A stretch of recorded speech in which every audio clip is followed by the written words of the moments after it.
பாக்கியம் கிடைக்கும். மெயினாக கல்யாணம் நடக்கும். இந்த உத்திரத்துக்கு நீங்கள் முருகர்கிட்ட வேண்டிட்டு விரதம் இருந்தீங்கன்னா அடுத்த பங்குனி உத்திரத்துக்குள்ளே உங்களுக்கு கண்டிப்பாக கல்யாணம் ஆயிரும். திருமண தடை, குழந்தை பாக்கியம், நல்ல வேலை, கவர்மெண்ட் வேலை கிடைக்கணும் அப்படிலாம் நினைக்கிறவங்க இந்த நாளில் விரதம் இருந்து முருகரை மனதார வேண்டினீங்கன்னா கண்டிப்பாக அது நடக்கும். அது மாதிரி இந்த நாளில் அன்னதானம் பண்ணுறது வந்து ரொம்பவே சிறப்பு வாய்ந்தது.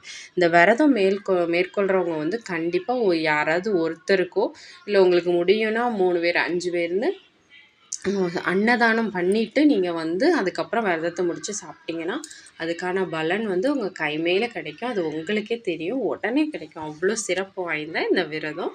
இந்த பங்குனி உத்திர நாளை மட்டும் ஒரு நாளும் மிஸ் பண்ணிடாதீங்க. ஏன்னா இந்த நாள் தான் வந்து நம்ம குலதெய்வத்தை எப்படி எல்லா தெய்வங்களையும் கும்பிட்ற மாதிரி நம்ம குலதெய்வத்தை கும்பிட்றதுக்கு ஒரு சிறப்பு வாய்ந்த நாள்னால் இந்த பங்குனி உத்திர நாள் தான். எல்லா குலதெய்வ கோயில்லையும் அன்றைக்கி விசேஷமாக இருக்கும்.